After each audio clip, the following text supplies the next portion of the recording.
This is an incredibly incorrect statement.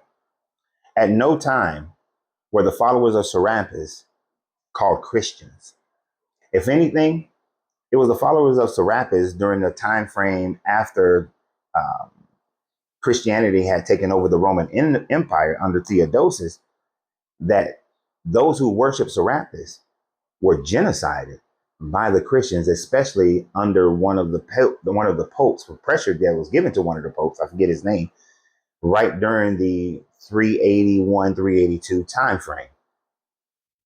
In order for us to stop with the misunderstanding of who Serapis is, let me give you a brief history on Serapis so that we can walk forward in our deconstructing, but not add in information that is going to be easily debunked.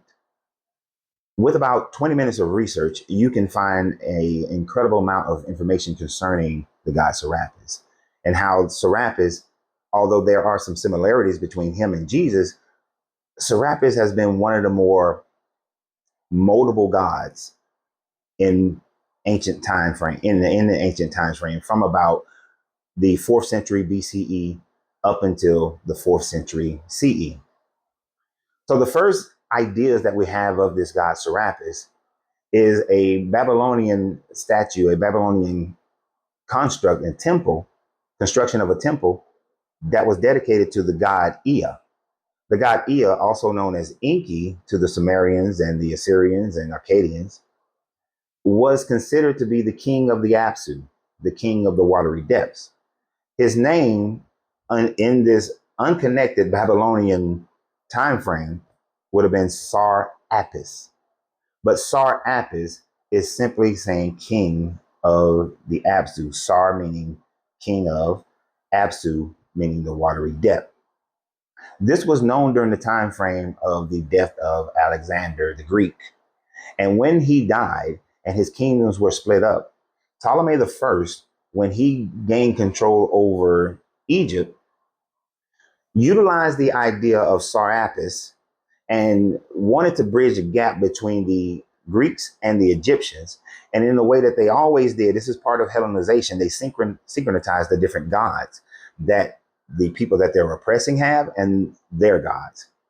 So Serapis or Serapis at this time frame has now been changed to the god Serapis, which is a combination of Osiris, Apophis, and the Greek god Zeus. Later incarnations of Serapis involve people like Hades and Demeter and Pan and so many other gods. So because so many other gods like Demeter were part of this idea, this synchronization of this god, then we have a god of fertility. We have a god of death. We have a god of resurrection. We have a god of fruits and corn. The cornucopia was one of their main symbols of this god. So because of Ptolemy's push of this god, he grew in popularity throughout the Mediterranean area. And of course, since he had elements of Osiris, one of his consorts or wife was Isis. And this is why Isis is named after the goddess Isis. And this is why pyramids and things of this nature appear all over the European continent and all over the world today. But definitely during that time frame, the worship of Serapis inspired more Egyptian worship of goddesses like Isis, death goddesses like gods like Apophis, because of this religion based on Serapis. So although we can find some similarities between Jesus as far as and Serapis, dealing with resurrections, dealing with rebirths, dealing with changing water into wine, because he was also associated with Dionysus, then this god Serapis will have many of the attributes that you find in your Jesus story. But those worshipers of Serapis never disengaged from being worshipers of Serapis until they were forcibly done so by during the time frame of Emperor Theodosius and Pope, and I wanted to get the name right, Theophilus during that time frame around 391 CE, is so that they would ultimately get rid of this religion. And for those who survived the genocides, they were converted into Christianity after that. So the short answer that I gave at the beginning, that the followers of Serapis were known as Christians, and that is a false claim, still remains. Are there many attributes to the similar as Jesus? Yes, but he also had attributes to Joseph, who is claimed by Christians and Jews to have been the second in command during the time frame in Egypt that he brought the Jews into Egypt, brought his family into Egypt, and they were in Egypt for over 400 years.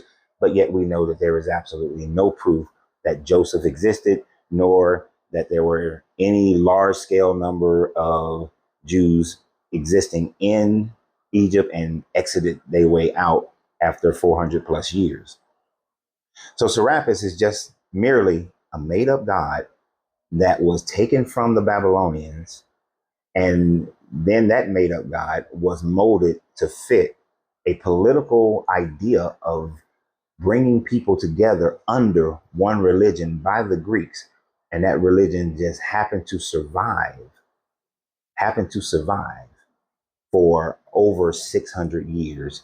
And so it made many inroads and was probably influential in the creation of the Jesus character, and many attributes from him, from Serapis, came into Christianity because Serapis embodied so many different gods like Pan and Dionysus and Hermes and Zeus and Osiris, Apophis, just so many gods that it was easy to fall into that religion because of the commonality of the religion that you're being forcibly pushed out of.